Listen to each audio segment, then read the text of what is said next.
자, 교육과정 들어가도록 하겠습니다. 이 교육과정이란 무엇인가 간단하게 살펴보도록 하죠. 교육과정 전체 구조를 한번 잡고 시작하도록 하겠습니다. 교육과정이란 무엇인가? 우리가 이제 살아오면서 교육과정이라는 말만큼 좀 우리 시험 영역과 관련해서 교육과정이라는 말만큼 많이 들어본 또 좀 드물고 또 그 교육과정이라는 말만큼 좀 많이 하는 것도 좀 드물죠. 당장 이제 전공만 보더라도 전공 교육과정을 공부해야 된다. 뭐 교육과정이 어떠니 하면서 교육과정에 대해서 이제 말을 많이 합니다. 그리고 대학에서 교육과정을 이수해야지 뭐 학위를 준다. 이것도 이제 교육과정이고, 그런가 하면 이제 2015 개정교육과정이라니 뭐 학교 수준 교육과정, 국가 수준, 학교 수준, 뭐 지역 수준 교육과정, 이렇게 또 교육과정이라는 또 많은 명칭들이 있죠. 그런가 하면 그 형식적 교육기관이든 비형식적 교육기관이든 또 교육과정을 제공한다 이런 얘기도 하죠. 예를 들어서 뭐 문화센터에서 교육과정이 어떻다, 뭐 커리큘럼이 어떻다 이렇게 얘기가 나오잖아요, 그죠? 이렇게 형식적이든 비형식적이든 특정 교육기관에서 제공하는 교육 프로그램을 또 교육과정이다라고 하기도 하고요. 또 우리가 이제 그 시험의 대상인 학문의 한 분과 영역으로서 또 교육과정을 또 공부를 하게 되고, 이 교육과정을 하는 것이 굉장히 다양한 맥락 속에서 여러 가지 의미로 사용되고 있는 것이 교육과정인데, 이런 교육과정이 무엇인가라는 부분, 우리가 학문의 한 분과 영역으로서 교육과정이 뭔가 한번 생각해 보면, 일단은 학생들에게 뭘 가르칠 것인가와 관련해서 교육과정을 생각할 수밖에 없는데, 무엇을 가르치고 학생은 무엇을 배우는가, 무엇을 가르칠 것인가와 관련되는 부분이다. 교사 입장에서 보면 이제 무엇을 가르칠 것인가와 관련되는 논의가 교육과정이고, 학생 입장에서는 그 가르친 내용을 배우는 거죠. 무엇을 배우는가. 학생 입장에서는 무엇을 배우는가, 교사 입장에서는 무엇을 가르칠 것인가와 관련된 논의가 교육과정이다라고 보시면 됩니다. 교사 입장에서 보면 교육과정은 교육 내용에 대한 이해와 탐구다 이렇게 볼 수 있는데, 교육 내용이라고 하는 거는 교사가 학생에게 제공하고자 하는 내용이죠. 똑같은 내용을 제공하더라도 학습자 입장에서는 다양한 맥락과 배경 지식 등을 통해서 다른 여러 가지 의미로 받아들이죠. 이건 학생 입장에서는 이제 학습 경험이 되는 것이고, 학생 입장에서는 학습하는 과정에서 겪는 경험, 이 경험이 이제 학습 경험인 것이고, 교사 입장에서는 교사가 제공하고자 하는 내용, 그것이 이제 교육 내용인 거죠. 어떻게 보면 이제 엄격하게 구분해 보면 교육 내용과 학습 경험은 구분이 됩니다. 그렇죠? 학습 경험, 교육 내용은 교사가 제공하고자 하는 내용인 것이고, 학습 경험은 학생이 교수 학습에서 겪는 경험을 말한다는 거죠. 이렇게 엄격하게 구분되지만 어떻게 보면 동전의 양면이죠. 가르치는 것과 이제 배우는 것, 무엇을 가르치고 무엇을 배울 것인가. 이것이 이제 교육과정이다 이렇게 보시면서 방향을 잡으시면 되는데, 교육과정의 영어는 이제 커리큘럼이다 하는 것이고, 커리큘럼의 어원은 이제 쿠레레에서 온 거죠. 쿠레레에서 이제 CUR이라고 하는 게 이제 흐른다 뭐 이런 뜻이죠, 그죠? 뭐 흐른다, 지나간다 뭐 이런 뜻이죠. 그래서 커런트 그러면 이제 뭡니까, 현재의 통용되는 뭐, 또는 이제 명사형으로 하면 뭐 기류 뭐 이런 거, 흐름, 기류 이런 것을 뜻하죠. 커런시 그러면 이제 커런시, 그죠? 커런트 그러면 이제 현재 흐르고 있는 어떤 통용되는 통화 뭐 이런 의미를 갖고 있죠. 이렇게 CUR 이제 흐른다 뭐 이런 의미를 갖고 있는데, 이 쿠레레라고 하는 게 어원상 두 가지 의미를 갖고 있습니다. 쿠레레는 첫 번째는 명사적 의미가 있고요.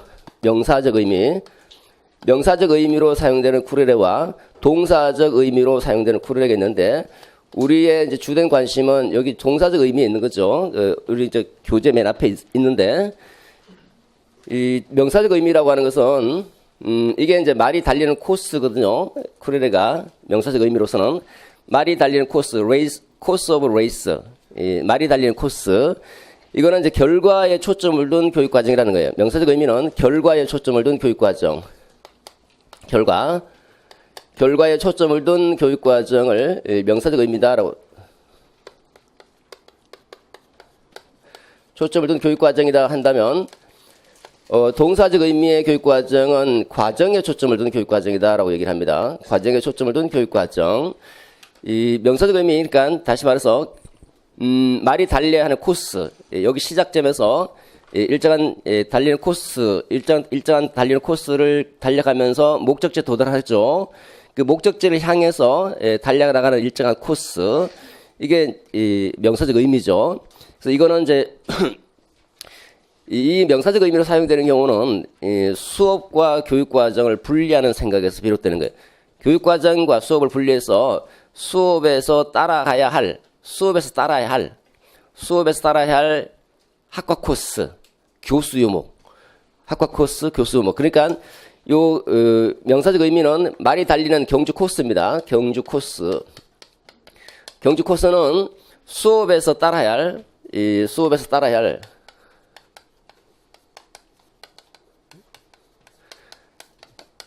또는 수업을 통해서 도달해야 될 그 결과라고 하는 것은 이 학과 코스죠. 학과 코스 또는 교수 요목.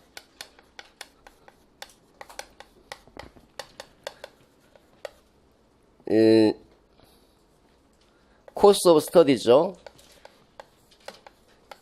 이거를 교수 요목이라고 번역하기도 하고 이제 학과 코스라고 번역하는데, 우리가 이제 중학교 1학년에는 어떤 걸 배우고, 2학년은 어떻게 배우고, 3학년은 어떻게 배우고, 그거 수업에서 따라야 할 그 학과 코스, 교수 요목을 명사적 의미에서 말하고 있는 교육과정의 의미입니다. 이 명사적 의미에서 교육과정은 결과를 매우 중시하는 거예요. 일정한 목적지가 있고, 그 목적지를 도달하기 위해서 필수적으로 따라야 할 그 코스, 교수 요목이 있는데, 이거를 명사적 의미에서 그 교육과정 쿠레레 하는 것이고, 쿠레 두 가지 의미, 명사적 의미.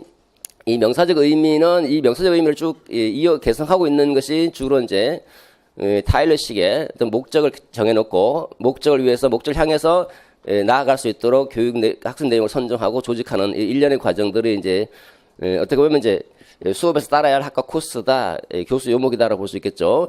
근데 이건 별로 중요한 의미가 아니라, 우리가 이제 주된 관심사항은 동사적 의미가 중요하다는 게, 이게. 동사적 의미는 과정에 초점을 두는 것인데, 과정을 초점을 둔다는 말은 이게 경주 코스가 아니라 말이 달리는 과정을 얘기하는 거예요. 말이 달려가는 과정. 얘는 경주 코스를 한다면 이게 말이 달리는 과정이죠.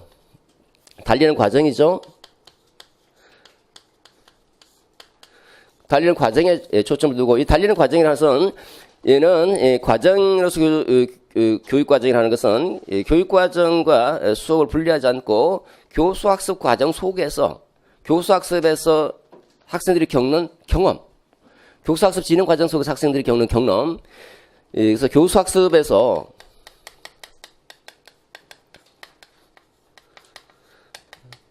학생들이 겪는 경험이다.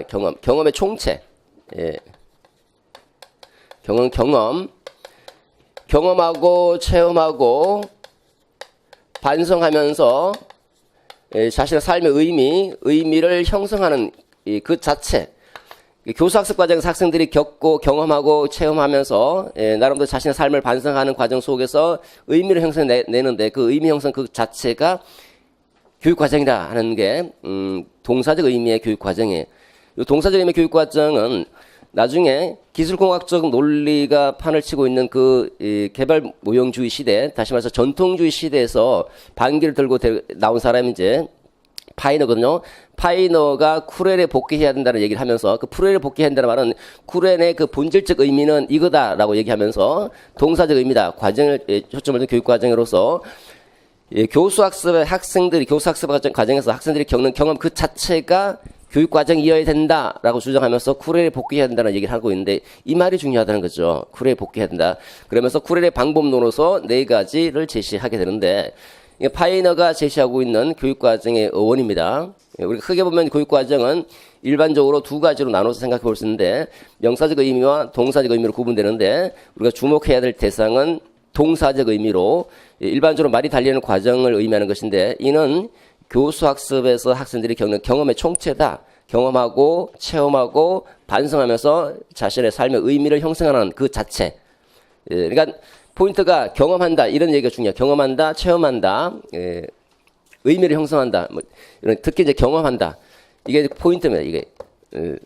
그래서 이따가도 나오겠지만 교육적인 경험을 매우 중시하고 있는 것이 이제 파이너다라고 볼 수 있죠. 학생이 이 교수학습 과정 속에서 겪는 경험 그 자체가 교육 과정으로서 의미를 갖고 있고, 이걸 다시 복원시켜야 된다라고 하는 게 파이너의 쿠렐의 복귀론입니다. 쿠렐의 복귀해야 된다. 예, 그래서 이거를 좀 더 어떤 방법론적 차원에서 회귀, 전진, 분석, 종합이라는 4단계를 제시를 하고 있거든요. 예, 그런 차원에서 나중에 이제 다시 말씀드리겠지만, 그런 의미에서 볼 때 이 동사적 의미는 매우 중요한 의미를 지니고 있다라고 볼 수가 있죠. 그 다음에 두 번째로 우리가 또 생각해 봐야 될 것이, 그러면 이제 역사적 관점에서 볼 때 교육 과정의 발전사, 교육 과정이 어떤 식으로 발전해 왔는지, 교육 과정의 발전사를 보면 우리가 이제 교육 과정을 하는 것이 교가를 강조할 수도 있고요. 그다음에 아동을 강조할 수도 있는데, 교가를 강조하는 것은 교가의 지식을 강조하는 것이고, 아동은 아동의 경험을 강조하는 거거든요. 경험. 그래서 진보주의의 진보주의 슬로건은 우리는 가르친다. We teach 아동을 가르친다는 거죠. We teach children not subject. 우리는 교과를 가르치는 것이 아니라 아동을 가르친다. 이 교과를 가르치는 것이 아동을 가르친다. 아동을 가르친다는 말은 아동의 경험을 중심으로 가르친다는 말이거든요. 그래서 크게 보면 두 가지가 대비가 되거든요. 전통주의는 일반적으로 전통적인 입장에서는 교과를 가르쳐 왔고, 교과를 가르쳐 오다 보니까 학생의 흥미가 무시됐다라는 거. 학생 흥미와 욕구나 필요를 충족시켜주기 위해서는 아동을 가르친다. 다시 말해서 아동의 경험을 중심으로 가르쳐야 된다는 얘기가 나오게 되는데, 이게 진보주의의 슬로건인데, 이렇게 보면 우리가 교육과정의 발전 과정을 보면 교육과정은 크게 두 가지로 대비되면서 시계추처럼 왔다 갔다 하는데, 교과 지식을 강조할 것인가, 아동의 경험을 강조할 것인가, 두 가지 크게 대비가 됩니다. 교육과정의 유형에서도 살펴보겠지만, 교과 지식이라고 하는 것은 이 교과 지식을 강조하는 첫 번째 교육과정이 교과 중심 교육과정이라고 하는 건데, 교과 중심 교육과정이 등장하게 되는데, 교과 중심 교육과정은 교과를 중심으로 교육과정을 구성하는 것을 말하는 거죠. 교과를 중심으로 교육과정을 구성한다. 저때 말하는 저 교과는 문화유산을 의미하는 거예요. 문화유산. 문화유산을 교과에 담아서 가르치는 거예요. 전통적으로 전해져 내려오는 문화유산, 그 문화유산에는 물리적인 문화유산도 있고, 화학적인, 생물적인, 수학적 문화유산들이 있겠죠, 그죠? 그럼 수학적인 문화유산을 수학 교과에 담아서 가르치는 거죠. 물리적인 문화유산을, 전통적으로 내려오는 물리적인 문화유산을 물리 교과에 담아서 가르치는 거. 이렇게 문화유산을 교과에 담아서 그 교과를 중심으로 교육과정을 구성하고자 하는 것이 교과 중심 교육과정이에요. 다분히 교과를 강조하죠. 근데 이 교과를 강조하게 되면 문제점은 이 교과는 아동의 흥미를 충족시키지 못하거든. 어떤 아동이 이 물리의 흥미를 갖고 어떤 아동이 수학의 흥미를 갖는가. 일부 소수는 물론 그럴 수도 있겠지만 아동의 흥미나 필요를 충족시킬 수 없다는 거죠. 그래서 학생은 교과 중심 교육 과정에서는 수동적 입장에 놓일 수밖에 없는 거예요. 교사가 주도하는 것이고, 교사가 주도하는 지식 중심, 지식 전달에 초점을 맞추다 보니까 아동의 흥미는 무시되고, 아동은 수동적인 입장에 놓일 수밖에 없죠. 그래서 우리는 교과를 가르치지 않고 아동을 가르친다는 진보적 교육 철학의 배경을 두고 있는 경험 중심 교육 과정이 등장하게 되는 거죠. 경험 중심 교육 과정은 학생의 경험을 중심으로 교육 과정을 구성하는 것이죠. 경험을 중심으로 아동이 죽어 있는 아동을 살리는 겁니다. 그래서 아동의 흥미와 필요나 요구를 충족시켜 줄 수 있다는 거예요. 그러면 수업은 수동적인 것이 아니라 아동은 능동적이고 자발적으로 수업에 참여할 수 있게 되는 것이고, 이렇게 해서 죽어있는 아동을 다시 살리려고 하는 게 이제 경험중 교육과정이다라고 볼 수 있겠고, 그 다음에 경험중 교육과정이 등장하게 되다 보니까, 그 다음에 또 문제가 경험을 중심으로 아이들을 가르친다고 했을 때, 결국은 교과 지식을 또 등한시할 수밖에 없죠, 그죠? 교과 지식을 강조하면 아동의 흥미나 필요를 만족시킬 수 없고, 아동의 흥미나 필요를 만족시키면 교과 지식을 등한시할 수밖에 없고, 교과 지식을 등한시하다 보니까 교과 지식을 논리적이고 체계적으로 습득하지 못하는 문제가 발생하고, 그래서 1957년도에 소련에서 스푸트닉 인공위성을 먼저 쏘아 올리다 보니까 이 과학 우주 전쟁에서 뒤처진다는 그런 위기의식 속에서 우주홀 회의를 개최하면서 나오게 된 그 등장벽을 갖고 있는 것이 학문 중심 교육 과정이죠. 교과 지식을 가르쳐야 된다는, 다시 이에 대한 반발로 교과 중심 교과를 강조하는 학문 중심 교육 과정이 이제 등장하게 되는 거죠. 학문 중심 교육 과정은 학문을 중심으로 가르친다는 건데, 학문을 중심으로 가르친다면 학문을 구성하고 있는 어떤 것이 있는데, 그 학문을 구성하고 있는 지식의 구조를 중심으로 교육과정을 구성하는 것을 학문 중심 교육과정이라 얘기합니다. 학문을 구성하고 있는 가장 중요한 기본 개념과 원리라는 이 지식의 구조를 중심으로 교육과정을 구성하자. 그러면 논리적으로 체계적으로 지식을 습득할 수 있지 않느냐는 건데, 이게 똑같이 교과 지식을 강조하고 있지만 학문 중심 교육과정은 교과 중심 교육과정과 차별점은 얘는 문화유산을 체계적으로 전달하고자 하는 목적을 갖고 있는데 누가 전달하냐면 교사가 주도적으로 교과 지식을 전달하는 데 초점을 맞추고 있죠. 그러다 보니까 교수 방법 면에서 강의식, 설명식, 암기식으로 나타날 수밖에 없고 그러면 교과를 교과답게 가르치지 못한다는 거예요. 교과 지식을 강조하되 교과를 교과답게 가르칠 수 있도록 하는 방법이 없는가? 그건 바로 지식의 구조를 학습자가 스스로 탐구할 수 있도록 가르치는 것이 낫다. 발견할 수 있도록 가르치는 것이 낫다라는 식으로 등장하게 되는데 그게 학문 중심 교육과정이고 학문 중심 교육과정은 교과를 교과답게 가르치자. 교과를 교과답게 가르치자라는 말은 학문적 성격에 충실하게 가르치자는 거예요. 물리는 물리답게, 수학은 수학답게. 다시 말해서 물리학의 학문적 성격에 충실하게, 수학의 학문적 성격에 충실하게 가르치자라는 거예요. 그 학문적 성격에 충실하게 가르치자는 말이 뭐냐? 그거는 발견학습으로 가르치는 거예요. 발견학습. 발견학습이라는 것은 지식의 구조를 학습자가 스스로 발견하는 것을 강조하는 교수 방법이거든요. 학습자가 스스로 지식의 구조를 발견한다? 그러면 여기 교과 중심 교육 과정에서는 학습자가 수동적인 입장이었는데 여기는 다시 아동을 살리면서 교과 지식을 또 살릴 수 있는 방법인데 아동을 능동적이고 자발적으로 참여시키면서 동시에 배워야 될 교과 지식을 배울 수 있도록 하는 방법이 되는 거죠. 어떻게 보면 아동의 그 능동성 자발성도 중시하면서 또 한편으로는 교과 지식도 중시할 수 있는 어떤 획기적인 방안이 아닐까 생각을 해볼 수 있는데 어쨌든 간에 이제 학문중심 교육과정은 이렇게 교과 지식을 강조하는데 학문중심 교육과정에서 이제 발견하고 탐구하는 것을 강조하다 보니까 지나치게 지적인 측면에 치중하게 되는 거죠.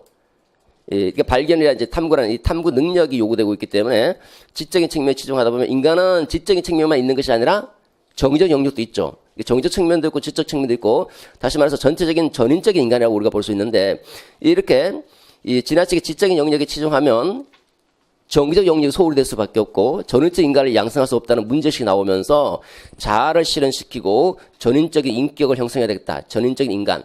자아 실현과 전인적 인간을 강조하고자 하는 것이 인간 중심 교육 과정입니다. 다시 인간 중심 교육 과정으로 넘어오면서 인간 중심 교육 과정은 인간을 중심으로 가르친다는 건데 이 인간을 다시 말해서 인간을 중심으로 가르친다는 말은 인간 형성에 기여하는 모든 경험이 교육 과정이라는 거예요. 인간 형성에 기여하는 모든 경험.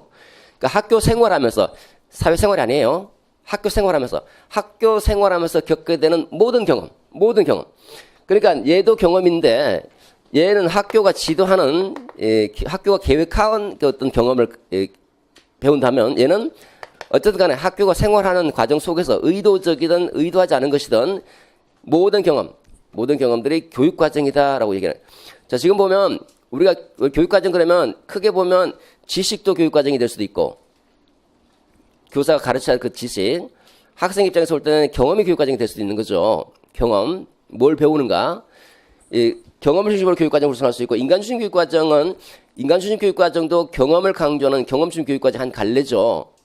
다만 저거는 학교 생활하는 데서 배우는 모든 경험을 다 교육과정으로 보는 거예요. 그래서 학교 생활하면서 겪게 되는 모든 경험, 예를 들어서 물리적인 환경적인 경험도 있겠죠, 그죠? 여기 이제 형광등이 예를 들어서 깜빡깜빡거리면 이제 여러분들 그 학생들은 어떤 경험을 하게 되느냐? 뭐 예를 들어서 뭐 불안을 경험할 수도 있잖아요, 그죠? 그러면 이 환경이라는 이 형광등이라는 이 환경도 교육 과정이 되는 거죠. 학교 생활하면서 겪게 되는 경험이니까. 학생의 정서적 측면, 불안정이라는 정서적 측면에 영향을 주게 되죠. 그 책상 높이가 맞지 않아서 공부에 실적을 느끼고 짜증을 낸다. 이것도 이제 학생의 정서에 영향을 주는 교육 경험이 되는 거죠. 이것도 교육 과정인 거죠. 모든 물리적 환경, 심리적 환경, 교사도 마찬가지로 학생에 영향을 줄 수 있는 학생의 인간 형성에 영향을 줄 수 있는 교육 과정이 되는 거예요. 교사가 학생이 볼 때마다 일로 와봐, 쿡쿡 때리고. 그러면 학생은 폭력을 배울 수도 있는 거잖아요. 그죠? 그러니까 학생에게 어쨌든 학생 인간 형성에 기여할 수 있는 학교 생활하면서 인간 형성에 기여할 수 있는 모든 경험들을 교육과정으로 규정하고자 하는 것이 인간 중심 교육과정입니다. 크게 보면 두 가지로 나눠볼 수 있습니다. 첫 번째는 이 교가 지식을 강조하는 지식 중심 교육과정, 이걸 우리가 지식 중심 교육과정이라고 그래요. 크게 보면 지식 중심 교육과정과 그 다음에 요거는 경험 중심 교육과정입니다. 경험을 강조하는 경험 중심 교육과정, 이렇게 크게 두 갈로 나눠볼 수 있는데, 그러니까 경험 중심 교육과정은 두 가지예요. 경험 중심 교육과정은 그야말로 우리가 말하는 경험 중심 교육과정이 있고, 그 다음에 인간 중심 교육과정도 경험 중심을 강조하는 교육과정입니다. 지식 자체를 강조하는 교육과정은 교과 중심 교육과정과 학문 중심 교육과정, 크게 또 이렇게 두 가지 범주가 해서 나누는 학자도 있고, 또 이게 두 가지 범주로 쭉 설명해 나가는 교수들도 있습니다. 일반적으로 보면 이렇게 네 갈래로 나눠지는데, 크게 다시 정리를 해보면 지식 중심이냐, 교과 중심이냐 이렇게 나눠볼 수 있는데, 자, 우리 여기서 이제 봐야 될 것은 지식 중심이냐 경험 중심이냐. 지식 중심에서는 교과 그 자체를 강조하는 거예요. 교과 그 자체. 교과 그 자체. 물리든 수학이든 교과 그 자체를 강조한다면 초점이 조금 다르죠. 경험 중심 교육과정은 경험을 강조하는 건데, 요거는 경험을 통해서 교과를 배우도록 하는 데 있는 거예요. 경험 중심 교육과정이라고 해서 교과서가 없는 게 아니에요. 교과서는 있는데 경험을 통해서 그 교과와 관련된 친숙한 경험을 통해서 교과를 배우도록 하는 거예요. 예를 들어서 이제 뭐 교통법규를 배워야 된다. 그 교통법규를 아이들이 실제로 겪고 있는 그런 교통 문제와 관련된 경험을 통해서 교통법규를 배우도록 하는 거예요. 경험을 통해서, 그러니까 교과와 친숙한 학생의 경험을 통해서 교과 내용을 가르치게 되는 거죠. 경험을 강조하니까 경험 중심 교육 과정인데, 얘네들의 공통점이 뭐냐면, 경험 중심 교육 과정이든 그 지식 중심 교육 과정이든 공통점은 교과를 무시하지 않는다는 거예요. 교과를. 진보주의하고 뒤의 철학이 좀 달라요. 진보주의와 뒤의 철학은, 뒤가 진보주의에 영향을 줬지만 좀 달라요. 뒤는 교과를 무시한 사람은 아니거든요. 진보주의는 교과를 무시한 사람인데, 어쨌든 이 교과를 강조하고 둘 다 공통점은, 얘가 교과를 무시한다는 건 아니에요. 다만 교과를 체계적으로 안 가르친다는 거죠. 문제는 교과와 친숙한 경험을 통해서 학습하도록 하는 거예요. 그러니까 출발은 경험을 통해서 학습하지만 나중은 경험을 통해서 학습하면 점점점 교과의 논리로 나아간다는 거예요. 경험의 논리에서 점점점 교과의 논리로 나아가는 것이 경험식 교육과정입니다. 그래서 교과를 중시하면서 교과를 강조하면서 지성의 발달에 초점을 맞추고자 한다는 거예요. 지성의 발달. 그러니까 지성의 발달이라고 해서 뭔가를 안다는 거, 아는 것을 강조하는 거, 아는 것. 그래서 우리가 알고 실제 생활의 문제를 해결하도록 하고, 아는 것을 통해서 물리학의 세계를 볼 수 있는 안목을 형성하는 거, 아는 것, 그야말로 그 문화유산을 아는 거, 이런 걸 강조하는 입장인데, 이 전체 공통점이 교과를 강조하면서 지성을 강조한다는 측면에서는 공통점이 있습니다. 근데 이제는 21세기 지식정보 사회, 우리 21세기 사회에서는 아는 것만 강조하지 않는다는 거예요. 21세기는 아는 것에서 더 나아가서 할 수 있는 것, 할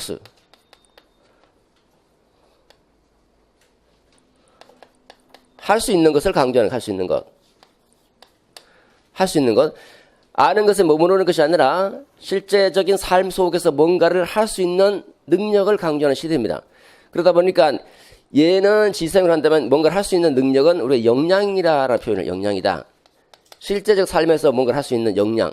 근데 쟤네들의 공통점은 아는 것을 조금 중점 뒀다면 이제는 아는 것에서 머물러서 안다고 해서 할 수 있는 건 아니거든요.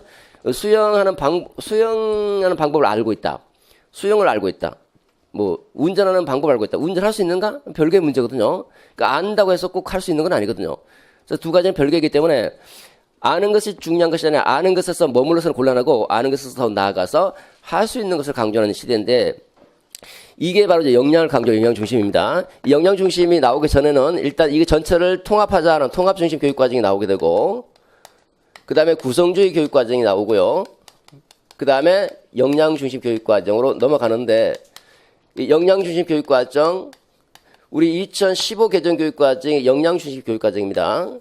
통합교육과정이라서 전체를 다 통합한 것을 얘기하는 것이고, 구성주의는 그야말로 구성주의적 관점을 얘기하는 거예요. 구성주의. 스스로 지식을, 개인적, 사회문화적 맥락을 통해서 지식을 구성할 수 있도록 하는 것이 구성주의입니다. 지금은 이 역량중심을 강조한다는데 2015 개정 교육과정의 그 총론에 보면 핵심 역량이 나와 있고 각 교과별로 교과 역량이 나와 있죠. 그래서 역량을 우선시한다는 거예요. 역량을. 그러면 이게 비교를 해보시면 지금까지 이런 학문적 경향은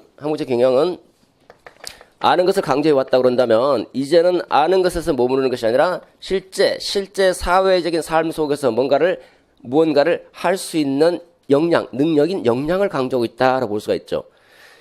그래서 이 역량을 강조하는 것이 역량중심 교육과정이고, 이 역량중심 교육과정의 초점은 무엇을 가르칠 것인가라는 부분보다는 어떤 인간을 길러내야 될 것인가라는 부분에 좀 초점을 맞춥니다. 어떤 인간을 길러내야 될 자기를 관리할 수 있고, 지식 정보를 처리할 수 있고, 공동체 사고를 할 수 있는 그런 인간을 길러내야겠다. 어떤 인간을 길러내야 될 것인가에 초점을 맞추죠. 그러면 어떤 지식을 가르쳐야 될 것인가 보다는 어떤 인간을 길러내야 될 것인가 초점을 맞춘다 한다면, 이렇게 한다면, 우리는 지금까지 강조해왔던 이 지식들은 뭔가? 이 지식은 그 인간을 길러내기 위한 하나의 도구에 불과하다라고 보는 거예요, 도구. 그렇기 때문에, 지금은 무슨 말인지 잘 모를 수도 있겠는데요. 나중에 나가면 이제 이해할 텐데, 역량중심 교육 과정에서는 역량을 우선적으로 고려하고 어떤 역량을 키워낼 것인가, 어떤 인간을 키워낼 것인가, 그 인간을 키워내기 위해서 어떤 지식들이 필요한가. 이 지식은 나중에 문제라, 나중에 이제. 전에는 지식을 우선적으로 하고, 어떤 것 어떻게 알게 할 것인가, 교과 지식 자체, 탐구를 통해서 알게 할 것인가, 경험을 통해 알게 할 것인가, 여기에 초점을 맞췄다면 그 지식 자체를 어떻게 가르칠 것인가 초점을 두는 것이 아니라 어떤 인간을 길러내야 될 것인가, 어떤 역량을 갖춘 인간을 길러내야 될 것인가, 여기에 초점을 맞추고 그 인간을 길러내기 위해서 어떤 지식이 필요한가, 이렇게 순서가 좀 바뀐다는 거죠. 이렇게 이제 접근하는 게 역량중심 교육과정이고, 역량중심 교육과정은 OECD 데스코 프로젝트에서 이제 시작이 돼요.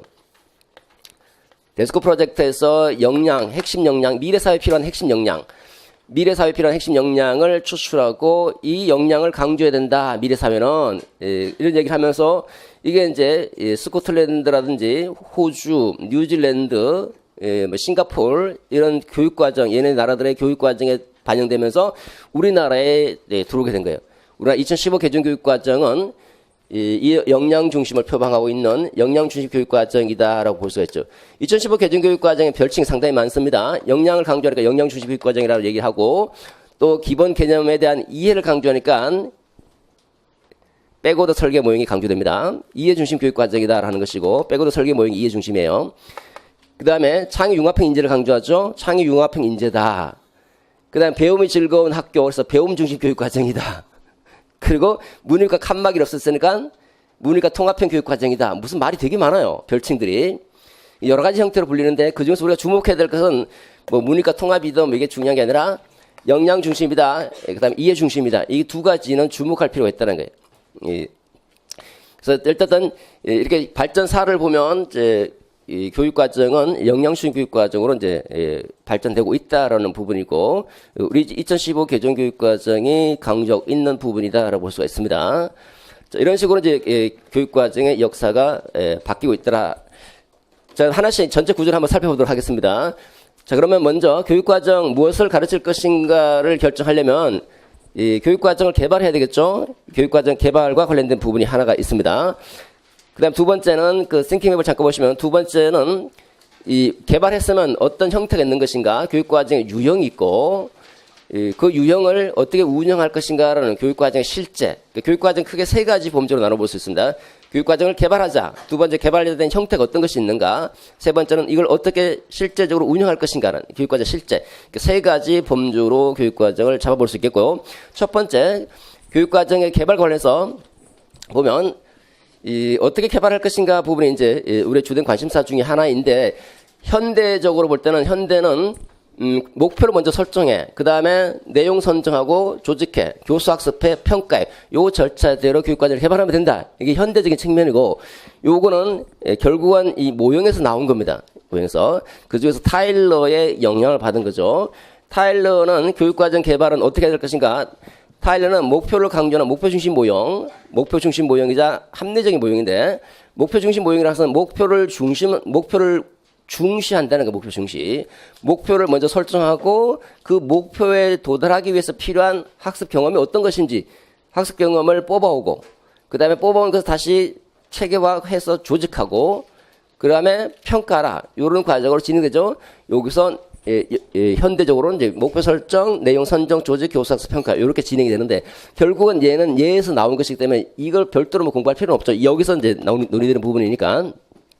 그러면 우리가 이제 교육과정 개발 모형인데 개발 모형이 이 교육과정 개발 모형은 교육과정의 이론이다라고 보시면 됩니다. 교육과정 이론. 교육과정 이론 이거 하나밖에 없습니다. 교육과정 이론은 개발 모형이 교육과정의 이론이다라고 보시면 되는데 이론이자 이론적인 접근 방법인데 크게 보면 교육과정에 대한 이론은 뭐 많지 않은 게 좋죠. 여러분들 입장에서는 그죠? 교육과정 개발 모형은 개발을 강조하는 개발 모형이 있는데 이 개발 모형은 전통주의다라고 해요. 전통주의. 요거는 전통주의니 뭐 개념 경험주의니 이런 건 몰라도 돼요. 실제 모형은 이제 개념 경험주의다. 개념 경험주의. 얘를 이해 모형을 재개념주의다. 재개념주의. 이렇게 불립니다. 개념 경험주의, 재개념주의.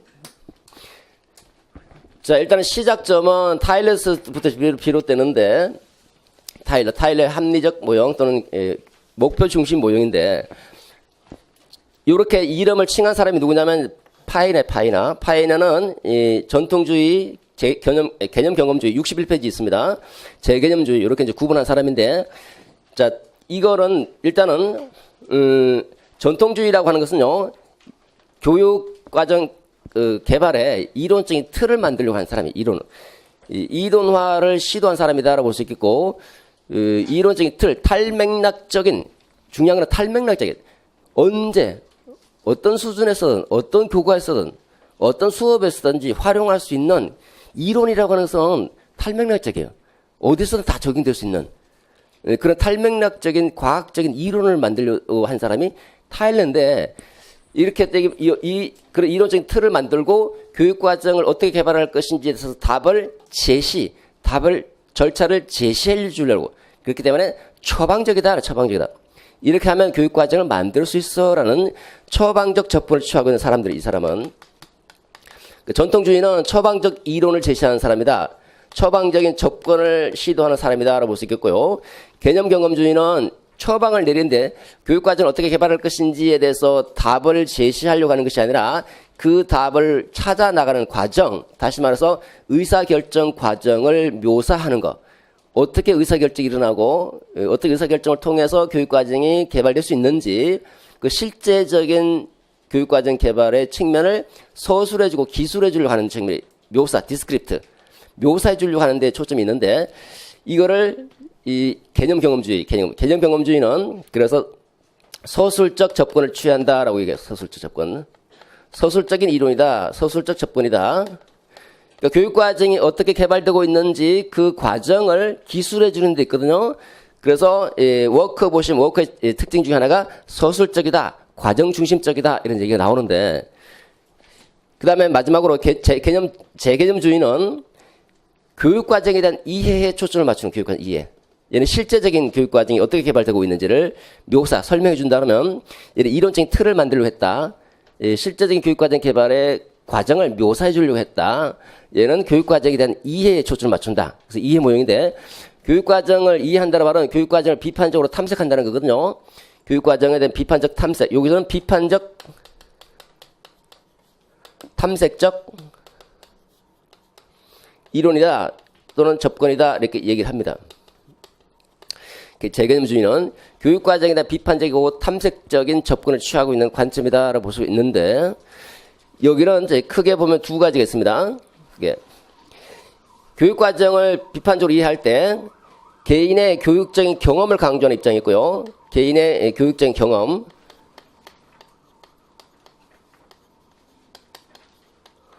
두 번째는 교육과 사회 관계.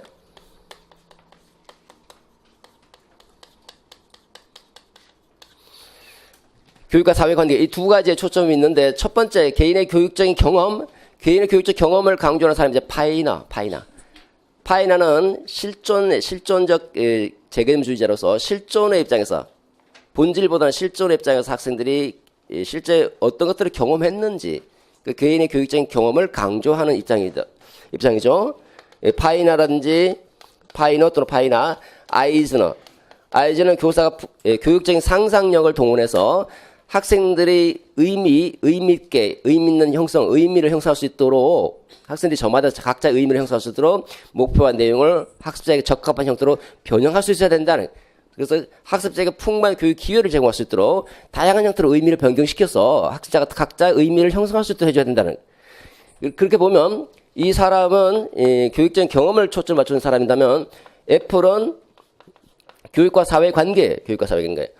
애플은 헤게모니를 강조하는 사람인데 학교 교육과정 속에 담겨있는 그 내용을 들여다봤더니 신교육 사회학입니다. 들여다봤더니 그 학교에서 배우는 교육 내용이 지배 집단의 이데올로기인 헤게모니를 담고 있더라는 거예요. 그러다 보니까 사회적 불평등 관계가 재생산될 수밖에 없더라. 이렇게 논의하는 거거든요. 이 교육과정을 이해하는데 교육과정은 개인의 교육적 경험에 초점을 맞춰서 접근하려는 사람이 있고 교육과 사회관계에 초점을 맞춰서 접근하는 사람이 있는데 이 사람은 애플이고 이 사람은 파이너죠. 이 사람을 이해 모형에 해당되고 재개념주의자라고 얘기하는데 자, 이 역사적인 측면에서 살펴보면 처음에 교육과정이라고 하는 게 보비트가 이 1918년도에 보비트가 더 커리큘럼이라는 책을 처음으로 써요.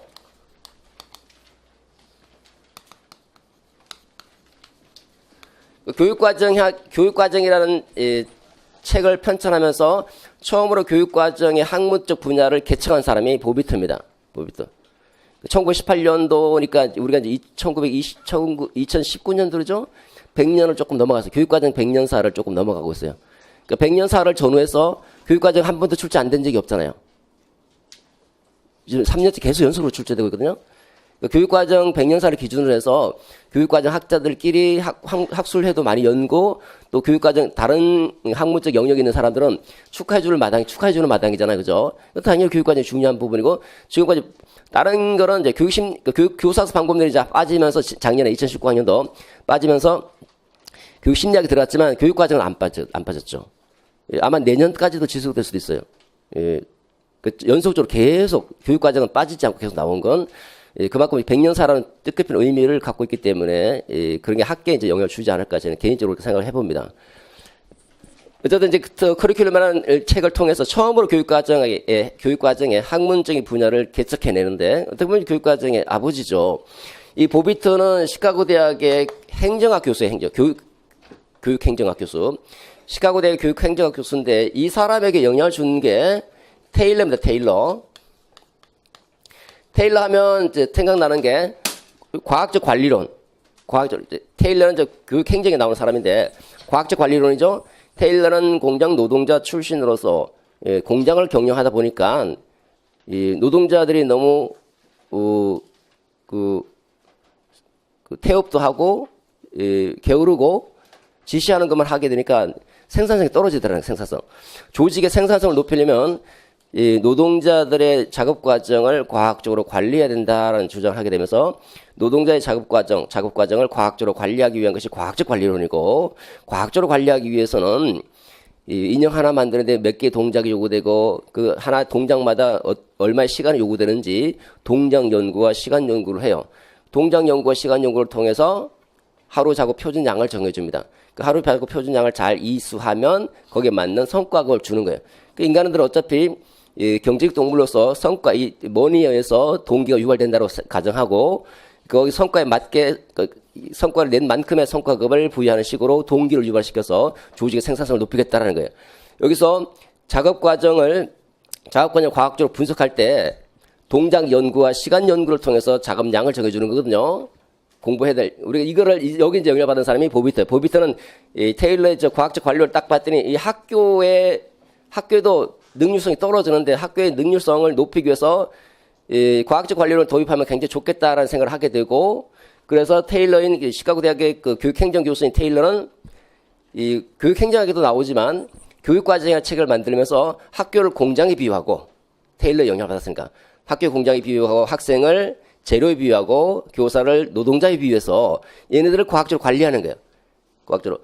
그래서 사회, 우리가 하나의 인형을, 완제품의 인형을 만들어내야 되는 것처럼 사회가 요구하고 사회가 필요로 하는 그런 인간을 만들어서 사회에 배출해야 되니까 그 인간을 이상적인 인간으로 가정하고, 완제품, 이상적 인간, 사회가 요구하는 이상적 인간을 키워내기 위해서는 어떻게 해야 될까? 그러면 이상적 인간이 어떤 활동을 하는지 활동 분석법이라 하는데 어떤 활동을 하는지 분석합니다. 이상적 인간은 언어 활동도 하고 종교 활동도 하고 사회 활동도 하잖아요. 그죠? 그 각가지 활동들을 하고 있다는 것은 가정하고 그 각각의 활동에 얼마의 시간이 소요되는지를 계산해 봅니다. 언어 활동에 몇 시간 소요되고 사회 활동에 몇 시간 소요되고, 그래서 이렇게 해서 나온 게 각각의 이상적 언어에 하는 활동이 교과명이 되는 교과목이 되고, 그 교과목에 들어가는 시간이 배당 시간 수가 되는 거예요. 그러니까 교과목과 배당 시간 수로 이게 만들어서 교육과정을 만든 거예요. 이게 이렇게 이제 보비트가 이제 교육과정에 처음 문을 열었는데, 이 보비트가 시카고 대학 교육행정학 교수로서 이 사람의 제자가 누구냐면, 이 사람의 제자가 이제 타일러. 지금부터 이제 그 개발 모형 들어갑니다. 타일러는 1949년도에 교육과정과 수업의 기본 원리라는 책을 만드는데, 교육과정 수업의 기본 원리. 여기 제목에서 알 수 있는 것처럼요, 교육과정의 기본 원리이자 수업의 기본 원리예요. 교육과정의 기본 원리이자 수업의 기본 원리고, 두 가지 공통점은 원리를 제시하고자 한다는 원리. 그러니까 원리라고 하는 것은 이론적인 측면을 얘기하는 것이거든요. 탈맥락적인 어떤 교육과정을 만들든, 국가교육과정, 국가수준 교육과정이든 지역 수준이든 학교 수준이든 어떤 수업에서든 국어 수업이든 물리 수업이든 어떤 수업에서든지 활용할 수 있는 교육과정 개발 모형을 제시하려고 하는 거예요. 요 모형대로 교육과정을 만들면 된다라는 식으로. 그렇기 때문에 교육과정에 이론적인 작업을 한 사람이고, 탈맥락적인 교육과정 개발에 탈맥락적이고 과학적으로 교육과정 개발에 접근한 사람이 이제 타일러라고 볼 수 있죠. 탈맥락적인 겁니다. 탈맥락적인. 이런 타일러는 이제 보비터의 제자로서 이제 그 교육과정 개발에 이제 처음 문을 연 사람이다라고 볼 수 있죠. 그러니까 타일러, 우리가 이 교육과정 개발 모형에서 타일러를 무시할 수가 없는 사람이 가장 기본 중에 기본으로서 반드시 알아야 된다는 거예요. 반드시. 한번 생각해 보시면 타일러의 이 합리적 모형과 합리적 모형, 다른 말은 목표 중심 모형이죠. 목표 중심 모형에서 나왔던 게 벌써 두 개 나왔죠. 내용 선정의 원리, 내용 조직의 원리 한번 출제됐죠. 내용 선정의 원리 2019학년도 작년인가 출제됐죠. 그죠? 두 개 출제됐죠. 타일러는 목표를 강조하는 사람이거든요. 타일러는 목표를 강조하고 그 다음에 경험 선정하고 조직하고 평가하는데, 평가는 목표에 도달했는지 확인하기 위한 거거든요. 평가를 하려면 교육 목표를 먼저 명세화한 다음에 교육 목표에 도달했는지 여부를 확인하는 거거든요. 우리가 평가를 할 때 교육 목표를 염두에 두고 평가 도구를 만들 때 이 평가 도구가 갖춰야 될 조건으로서 어떤 것을 충족시키는 겁니까? 교육 목표, 즉 내용을 염두에 두고 평가 도구를 만든다라고 할 때는 타당도 중에서도 내용 타당도를 강조하거든요.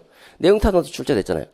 타일러는 이래저래 연결되어 있는 부분이고, 직접적으로 출제될 수도 있고 간접적으로 엮여서 다른 것들로 출제될 수 있는 정도로 굉장히 중요한 사람이에요. 그래서 이 사람은 절대로 무시할 있는 사람은 아니다라는, 이렇게 뭐든지 어떤 학문 분야든지 처음이 중요한 거거든요. 자, 타일러가 이렇게 출제가 됐는데, 타일러식의 이거는 아까 말씀드린 대로 교육과정 개발에 답을 제시하는 거, 처방을 내리는 거, 처방. 이렇게 만들라라는 처방적 이론이다라는. 이 사람의 이제 뒤를 이어오고 있는 사람이, 타일러 뒤에 이어오고 있는 사람이 타바. 타일러 제자인 타바는 교사가 교육과정을 어떻게 개발할 수 있는지에 대해서 교육과정 개발 이론과 실제라는 책, 1962년도에 교육과정 개발 이론과 실제라는 책을 통해서 더 정교화해서 제시해 줍니다. 우리는 이론이 정교화되는 게 별로 안 좋아요. 그만큼 복잡해지거든, 머리가. 그 다음에 스킬백은 학교 중심 교육 과정이고요. 1980년대 들어오면 이게 20, 30년대 좀 유행했던 부분이고 그 이후로 계속 이어지고 있죠. 지금도 이어지고 80년대는 위긴센 맥타이라는 평가 전문가가 이를 뒤를 다시 받치고 있습니다. 받쳐서 이 타일러식의 목표 중심 모형을 계속 이어나가고 있는 사람인데 부시 행정부 당시에 학생들이 성취도에 미달하고 낙오 아동이 많다 보니까 그 낙오 아동 방지법이 제정되고 그 낙오 학생들을 방지하기 위해서 교육과정에 제시되고 있는 성취 기준 중심으로 교육해야 된다는 성취 기준 중심의 교육 개혁 운동과 밀접하게 연관되면서 큰 호응을 받고 있는 게 위긴센 맥타이고 이 위긴센 맥타이는 출제가 한번 됐거든요. 한번 됐어요. 이 위긴센 맥타이로 우리가 백오더 설계 모형을 하는데 백오더 설계 모형은 이해중심 교육과정을 말하는 이해중심 교육과정. 2015 개정교육과정, 아까 저희가 두 가지 주목해야 된다는 게 첫 번째, 역량중심 교육과정. 두 번째, 이해중심 교육과정. 이거 중요하잖아요. 이미 출제됐어요, 중요하다. 근데, 출제돼도 또 출제될 수 있는 부분이 있고, 안 될 수도 있는 부분인데, 얘는 여전히 중요하다, 여전히. 자, 타일러는 무시할 수 없는 사람이기 때문에, 기본이다라는 기본이다. 얘는 별표를 하기가 곤란한 사람이고 얘는 중요하다. 그 다음에 이 스킬백하고 타바는 그 다음 차순이다 이렇게 보시면 됩니다. 그 다음에 이제 실제 모형으로 넘어가는데 실제 모형에서 자 여기가 이론적인 작업을 하고 탈맥락적인 이 교육과정 개발의 이론화를 시도했는데 이 57년도로 넘어갑니다. 1957년도에 무슨 일이 발생하냐면 소련이 처음으로 인공위성을 쏘아 올립니다. 동반자라는 뜻을 갖고 있는 그 스푸트닉이라는 스푸트닉호를 처음으로 인공위성을 쏘아 올리죠. 미소의 이념적인 그 대립각이 사라지면서 이제 미소의 그 냉전체제가 시작되죠. 냉전체제 속에서 과학 전쟁에서는 57년 냉전체제가 사라지면서 옅어지면서 이제 우주에 대해서 이제 관심을 기울이는데 소련에서 먼저 인공위성을 쏘아 올린다 보니까 미국의 지성인들이 깜짝 놀랍니다. 이러다가는 우주 전쟁에서 소련이 밀릴 수 있다는 그 위기의식을 느끼면서 과학과 교육 과정을 새로 만들어야 된다는 생각을 하게 되는데 그래서 과학 전문가들인 물리학 교수, 생물학 교수, 화학 교수들이 다 참여해서 우리 미국의 과학과 교육 과정을 어떻게 개발할 것인지에 대해서 관심을 기울이고 과학 교육 과정 새롭게 만들자는 운동이 나오는데 그때 우주홀에서 이제 같이 모이는데 거기서 슈왑이라는 사람이 시카고 학파 혹시 슈왑 타일러의 동료이자 친구 시카고의 대학의 생물학 교수예요. 생물학 교수인 슈왑이 그럼 과학과 교육 과정을 만들려면 어떻게 만들어질 것인지에서 기존에 연구해놓은 이론적인 틀이 있잖아요. 타일러식의 이론적 틀 들이대고 만들려고 했더니 안 만들어지더라는 거예요. 실제적으로는 굉장히 이론적으로 정교하게 만들었는데 실제 하려고 했더니 당장 부딪히는 것은 의사결정에서부터 부딪히더라. 누구는 새로운 과학과 교육과정 만들자고 할 때 어떤 사람은 그래 지식을 강조해야 돼. 아니야 아동의 경험을 통해서 지식을 배우도록 하는 것이 중요하지 않느냐. 아니야 많은 것을 가르치기보다는 핵심적인 내용을 가르치는 것이 중요해. 각자 다 생각들이 다르다는 거죠. 이 다양한 생각들이 다른데 어떻게 목표를 설정하는가? 목표를 설정해. 그 타일러는 목표 설정하고 목표가 설정되면 그다음에 경험 선정 조직하면 되는데 이 의사결정 자체가 지금 합의점을 이루지 못한다는 거예요. 이런 실제적인 상황 속에서 이론적인 틀을 가지고 했더니 적용이 안 되더라. 그러면서 슈왑이 스쿨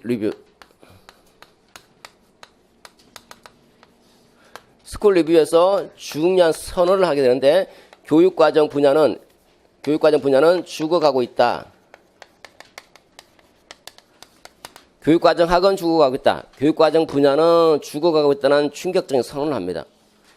왜 죽어가고 있습니까? 탈맥락적이고 이론적인 타일러식의 저 개발 모형에다가 과학과 교육과정을 만들려고 했더니 처음부터 안 맞더라는 거예요. 처음부터. 왜 안 맞죠? 서로 생각이 달라서 서로 견해가 달라서 합의점, 의사결정이 제대로 일어나지 못하고 장시간의 수기가 요구되는 수기가. 장시간의 수기가. 이 수기 과정을 통해서 교육과정이 개발된다. 그래서 슈왑은 교육과정이 어떻게 개발되는지에 대해서 얘기를 해주려고 하는 거예요. 기존의 탈맥락적인 이론적인 교육과정의 틀이 지금까지 저렇게 시도해 왔는데 오히려 교육과정을 죽이고 있더라. 교육과정을 죽어가고 있다. 실제는 별로 도움이 안 되더라. 그래서 여기 슈왑의 뒤를 잇고 있는 사람이 워커죠. 워커는 슈왑의 이런 이론적인 이런 생각을 개성하면서 교육과정 개발의 모형을 제시합니다. 이를 자연주의적 모형이다. 자연주의적 모형. 슈왑은 이제 이 자연주의적 모형을 제시하죠. 그러니까 워커가 자연주의적 모형이다. 이 자연주의라는 말은요, 뭐 사계절의 그 자연주의가 아니라 교육과정에 개발되는 자연스러운 과정을 묘사해 준다는 거예요. 여기 그 타일러식의 저는 탈맥락적이고 이론적인 틀대로 교육과정이 개발되는 것이 아니라 수기 과정을 통해서 서로의 견해를 표방하고 토속설, 토대를 다지고 수기하고 설계하는 토속설, 서로 자신의 견해를 표방하고 그 다음에 치열한 논쟁과 그 이후의 합의를 통해서 어떤 그럴듯한 유망한 대안이 만들어지고 그 대안을 통해서 구체적인 설계에 들어가더라는 거죠. 그래서 이렇게 교육과정이 개발되는 자연스러운 과정을 묘사해주기 때문에 자연주의적인 모형이다라는 말이에요. 예전에 한번 출제됐죠? 명칭 쓰시오, 명칭. 그죠? 명칭. 되게 중요한 사람이에요. 이 사람은 교육과정에 아직도 살아있는 사람으로서 영향이 굉장히 큰 사람이에요. 굉장히 큰 사람. 근데 이미 출제가 됐죠? 그러면 이제 하나씩 우리 제거해. 이 사람은 또 나올 사람은 아니다, 이제. 자, 이렇게 해서 넘어갔는데 그 이후에 또 어떤 일이 벌어졌냐면 1969년도에 이제 파이너가 아니지? 이게 69년도입니다. 죽어가고 있다. 이렇게 말하는 사람이 1969년도. 그러니까 60, 70년도에 실제 모형이 이제 유행하고 70년대 이후에 요 60년대 이거 선언하자마자 파이너가 너 말 잘했어. 맞죠. 교육과정이 저기 타일러식의 저 기술공학적 논리에 따라서 탈맥락적인 추상적인 지식을 가르치다 보니까 학생들이 구체적 경험을 살리지 못하는 거야. 학생들이 구체적 경험을 강조하지 못하고 탈맥락적이고 추상적인 이론적 지식을 가르치다 보니까 학생들은 미친다. 그래서 학교 교육의 12가지 병폐를 제시해주면서 공상적인 세계에 빠지고 자기 상실, 자기 분열증, 이렇게 이런 의존증이 심화되고 이런 여러 가지 병폐들이 발생한다고 얘기하면서 교육과정은 그 본래로 돌아가야 된다. 이렇게 돌아가지 말고 그 본래 다시 말해서 쿠레레에 복귀해야 된다라는 얘기를 하죠. 쿠레레 복귀. 교육과정은 쿠레레에 복귀한다. 이 쿠레레가 뭐예요? 개인적인 경험을 얘기해요. 경험, 체험이 키워드입니다. 경험과 체험을 강조하고 그 다음에 자신의 의미를 형성할 수 있도록 하는 그 본래적인 의미로 돌아가야 된다라고 얘기하면서 쿠렐의 방법론 4가지 회귀 전진 분석 종합을 제시하게 된다는 거예요.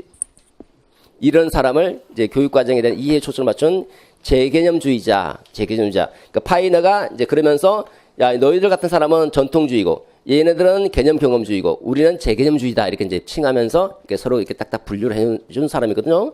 아까 말씀드렸지만 이 재개념주의는 크게 2가지로 나눠볼 수 있죠. 개인의 교육적 경험을 강조하는 이 파이너 같은 사람, 아이젠 같은 사람, 교육과 사회 관계를 강조하는 애플의 사람. 그러면 이 사람들 보면 일단은 파이너가 우선적으로 중요하겠죠, 그죠? 애플은 출제가 조금 껄끄러워요. 왜냐하면 학교에서 배우는 교육과정이 지배계급의 이데올로기를 담고 있다라고 얘기하면 그게 이렇게 출제가 된다 그러면 그걸 공식화시키는 시험의 사회적 기능 중에 하나가 지식의 공식화, 위기화 기능이거든요. 공식적으로 인정하게 돼버리는 거잖아요, 그죠? 그러니까 임용시험에서 출제하기가 조금 껄끄러워요, 이게 사실은.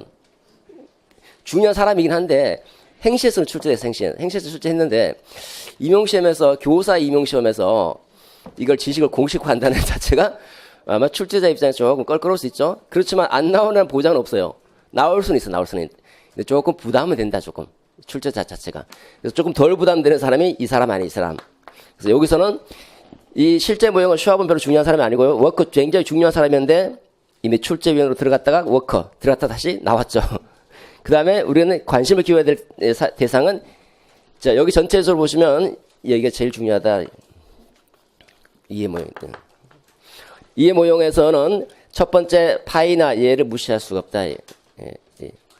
예, 교육과정의 이론을 이렇게 쭉쭉 이론을 이게 구분해 준 사람이고, 지금 현재는 학습자 중심을 강조하자 그러죠. 학습자 중심, 학습자의 경험, 뭐 학습자 중심, 이런 걸 우리가 2015 개정교육과정에서는 학습자 중심을 강조하죠. 우리가 아까 이제 간단하게 그 교육과정의 발전 과정에서 교육과정 유형의 발전 과정을 보면 학습자 중심을 강조하고 있는 게 경험 중심 교육과정이잖아요, 그죠? 그 경험 중심 교육 출제가 됐죠. 그 다음에 학문 중심 교육과정도 학습자를 강조해요? 강조하죠. 수동적인 것이 아니라 학습자가 능동적으로 탐구하는 거거든요. 학문 중심 교육과정, 학문 중심 교육과정의 방법론이 발견학습이죠? 발견학습 출제됐잖아. 인간 중심 교육과정 학습자를 강조하죠? 이것도 중요한 부분 중에 하나죠. 아주 중요하기보다는 그래도 절대 무시할 수 없는 부분이다. 교과 중심 교육과정은 아니겠죠? 이건 약하죠. 왜? 학습자를 수동적인 입장에 놓이게 하는 것이니까. 여기도 학습의 개인적 경험을 강조하는 사람이 파이너와 아이저너이기 때문에 파이너하고 아이저너 두 사람이 중요하다는. 애플도 사실 중요해요. 중요한데, 다 중요한데, 얘가 1순위다 한다면, 얘 둘이 1순위다 한다면, 얘는 2순위로 밀려날 수밖에 없지 않을까, 이렇게 생각을 해보고요. 자, 이렇게 해서 교육과정 개발 모형에 대해서 간단히 살펴봤습니다. 두 번째 넘어가도록 하죠. 교육과정의 이제 형태입니다. 어떤 형태들이 있는지. 아이즈너는 교육과정이 이 공식화 정도에 따라서 공식화되어 있는 공식적 교육과정, 잠재적 교육과정, 연교육과정 세 가지로 구분합니다. 공식적 교육과정이라는 것은 공식적인 문서에 의한 교육과정이에요. 공식적인 문서 그게 교육과정인 거죠. 공식적인 문서에 의한 교육 계획인 거예요. 이 계획대로 가르치겠다라는 계획대로 학교 수준의 교육과정이 될 수도 있고 지역 수준의 교육과정이 될 수도 있고 이게 공식적인 교육과정입니다. 공식적으로 의도한 거. 근데 우리가 공식적인 교육과정이라는 그 문서에 명시가 안 돼 있을 수도 있거든요. 명시가 안 돼 있지만 은연중에 배우는 것이 있다. 은연중에 학생들이 배우는 것을 잠재적 교육과정이다. 잠재적 교육과정. 그러니까 자 여기 보면 어떻게 보면 얘는 교사가 어떤 것을 가르칠 것인가와 관련되는 것이다 한다면 교육 계획이니까 얘는 학생들이 뭘 배우는가와 관련되는 부분이라고 볼 수 있죠. 잠재적 교육과정. 연교육과정은 교육과정인데 제로, 널.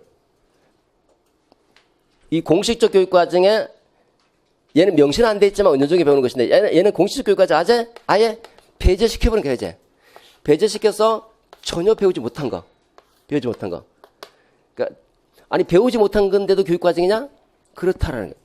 근데 교육과정이 0이니까 널. 0교육과정이야. 이렇게 칭해지는 거죠. 교육과정을 보면 교육과정 아까 말씀드린 뭘 가르칠 것인가인데 뒤집으면 뭘 배우는가. 이것도 교육과정인데 잠재적 교육과정은 학생들이 뭘 배웠느냐에 초점을 맞추는 것이고 공식적 교육과정은 뭘 가르칠 것인가에 초점을 맞추는 것이고 연교육과정은 아무것도 없는 거. 아무것도. 근데 잠재적 교육과정 이거 잠재적 교육과정은 올해 작년 2019학년도 출제됐죠. 이거 중요해요. 잠재적 교육과정. 이따 다시 보도록 하고 요거부터 보죠. 자, 공식 교육과정에서는 이렇게 쭉 넘어가는데 일단은 경험型교육과정 우리가 주목해야 될 게 경험, 학문, 인간, 통합, 역량인데 이미 경험은 나왔죠. 그다음에 학문 중심 과정은 안 나와서 아직 발견학습이 나왔지 관련돼서 학문 중심 교육과정 좀 관심을 기울여야 되겠죠. 인간 중심 교육과정 관심 기울여야 되겠죠. 통합 교육과정 중요하죠. 역량 중심 교육과정 중요합니다. 이렇게. 시대적으로 볼 때 이제 역량 중심 교육 2015 개정 교육과정이 지향하는 것이 역량 중심 교육과정이니까 그 다음에 잠재적 교육과정하고 연교육과정인데 잠재적 교육과정은 중요해요. 작년에 나왔죠? 2019학년도 내년에 나올 수도 있어요. 이게 잠재적 교육과정 개념이 두 가지 개념이 있거든요.